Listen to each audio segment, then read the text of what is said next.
wonder when the time has come as I hold you here. Tingginya kasus korupsi di Indonesia seolah-olah menunjukkan bahwa para wakil rakyat hanya mempedulikan hawa nafsu pribadi. Sementara itu kehidupan masyarakat Indonesia masih sangat banyak yang memprihatinkan. Melihat kondisi ini ternyata ada beberapa orang asing yang dengan tulus peduli terhadap Indonesia. Mereka tidak dibayar, hanya bermodalkan hati bagi bangsa ini. Pemirsa, inilah 7 orang yang patut kita teladani dalam 7 pengabdian orang asing pada Indonesia versi On The Spot. Don't have to cry. Now it's time to close your eyes. Let's say goodbye with my father's lullaby. Why didn't I say the things I needed to say? How could I? Atas dasar kesadaran tinggi akan kebersihan lingkungan bagi kelangsungan hidup manusia, seorang pria asal Selandia Baru, Gavin Birch, memilih tinggal di Indonesia sebagai tukang bersih-bersih. Pengalamannya ini berawal ketika ia berkunjung ke salah satu lokasi wisata terkenal Pulau Lombok. Namun saat berkunjung ke lokasi wisata yang terkenal ini, ia kecewa karena banyaknya sampah yang berserakan di hampir seluruh lokasi pantai.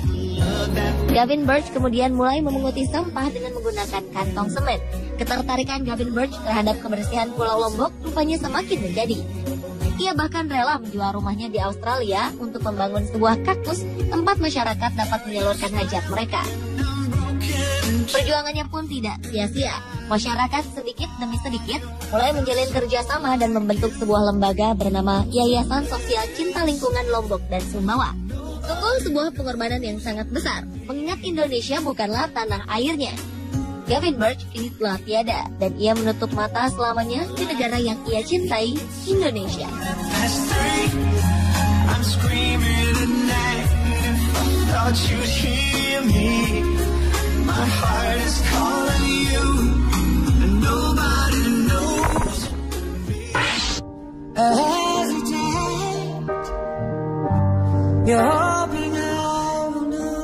Kisah pengabdian orang asing bagi Indonesia selanjutnya adalah aksi nyata Andre Huff. Instruktur dan pemilik perusahaan pariwisata asal Perancis ini rela meninggalkan segala kemudahan hidupnya untuk ikut merasakan penderitaan masyarakat di Pulau Sumba. Saat pertama kali menjejakkan kakinya ke tanah Sumba, hatinya tersentak melihat aktivitas kaum perempuan yang setiap harinya berjalan kaki mendaki bukit demi mendapatkan air. Ia pun semakin prihatin tatkala mengetahui jika air yang diambil pun bukanlah air bersih dan dengan jumlah seadanya. Lihat kondisi ini, Andre Huff kemudian menggali sebuah sumur.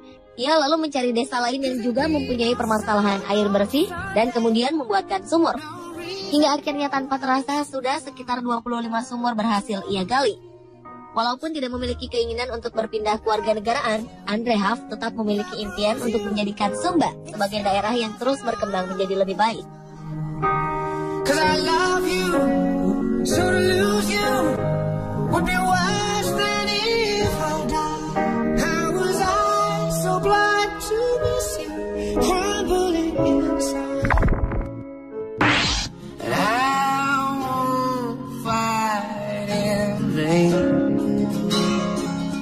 Kecintaan terhadap lingkungan di Indonesia telah membuat seorang pemuda asal Perancis rela meninggalkan segala kemudahan tinggal di negara maju tersebut. Hal inilah yang terjadi pada Uherian Bule atau yang biasa dipanggil dengan nama Shani. Pada usia 16 tahun, Shani rela meninggalkan Perancis untuk tinggal di pedalaman hutan Kalimantan. Di tempat ini, Shani membuat lembaga khusus untuk melindungi hewan khas daerah ini, yaitu owa-owa. Bagi Shani, kesejahteraan hewan sangat penting untuk diperhatikan, sehingga ia dapat sedih setiap kali mendengar berita tentang hewan yang dibantai untuk kepentingan industri kelapa sawit. Sayangnya, walau berbagai upaya positif telah Shani tunjukkan bagi Indonesia, namun keinginannya untuk menjadi warga negara Indonesia belum juga terwujud. Mungkinkah Shani harus menjadi pesepak bola agar lebih mudah menjadi warga negara Indonesia?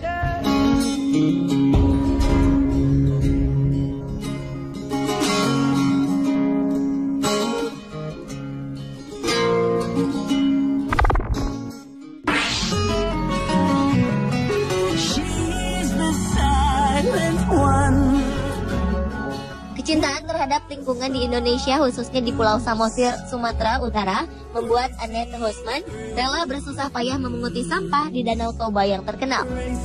Awalnya, Annette Hosman hanya tertarik untuk melihat-lihat pemandangan di sekitar Danau Toba.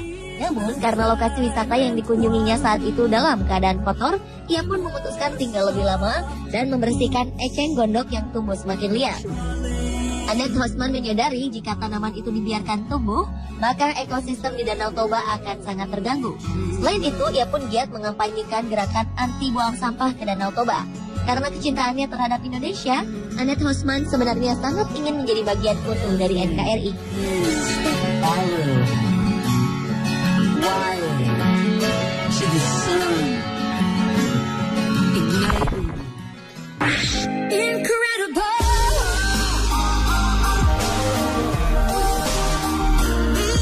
Robin Lim adalah seorang wanita kelahiran Arizona, Amerika Serikat yang memutuskan untuk tinggal di kehidupan masyarakat Bali. Bagi Indonesia, kehadiran wanita yang pernah mendapat penghargaan Hero of the Year 2011 dari sebuah stasiun televisi internasional ini dinilai sangat berjasa bagi banyak perempuan miskin dalam menjalani masa kehamilan hingga proses melahirkan. Tahun 2003, Robin Lim mendirikan Yayasan Bumi Sehat yang bertujuan untuk memberikan pelayanan perawatan pada masa kehamilan serta bantuan melahirkan secara gratis dan sehat.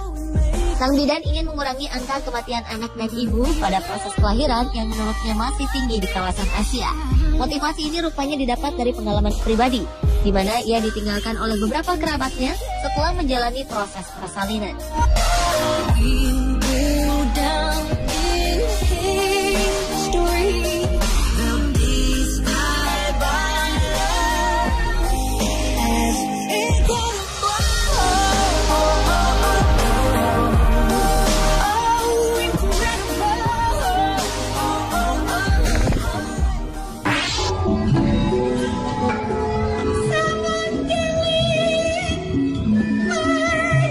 Nama Elizabeth Karen Sekar Arum tentu sudah tidak asing lagi di telinga para penggiat seni di Jawa Timur.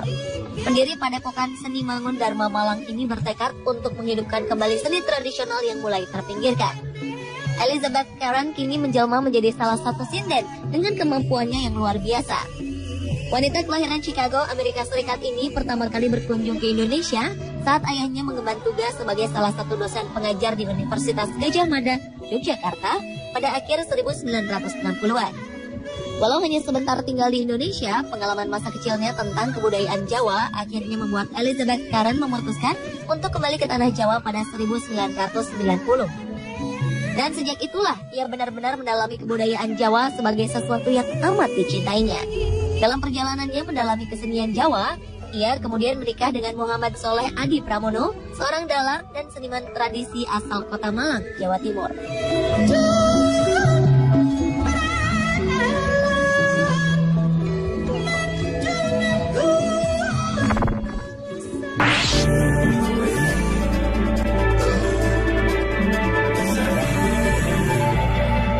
Bagi sebagian masyarakat Sumbawa, nama Carlos Ferrandis rupanya cukup dikenal. Bersama beberapa orang rekannya, pria asal Spanyol ini menjadi relawan demi memajukan pendidikan dan kesejahteraan masyarakat Indonesia, khususnya bagi mereka yang berada di Pulau Sumbawa. Ia pun kemudian mendirikan sebuah yayasan bernama Harapan Sumbawa Project. Dengan yayasan ini, ia memberikan banyak pelajaran bagi murid-murid sekolah tanpa dipungut bayaran sepeser pun. Selain itu, yayasan ini pun menyediakan bantuan gratis bagi mereka yang sakit untuk mendapatkan perawatan hingga sembuh. Demi melancarkan seluruh kegiatannya ini, tak jarang Carlos dan kawan-kawan harus rela mengeluarkan sendiri biaya dari kantong pribadinya. Baginya, kebahagiaan dan senyum masyarakat lebih penting daripada apapun yang pernah ia dapatkan.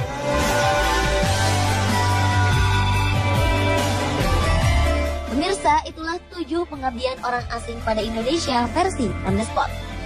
Apa yang dilakukan beberapa orang asing tadi sebaiknya menjadi bahan introspeksi bagi para koruptor, bagi mereka yang merasa modernisasi lebih penting dibanding budaya bangsa, dan bagi para pengusaha yang demi keegoannya harus merusak lingkungan.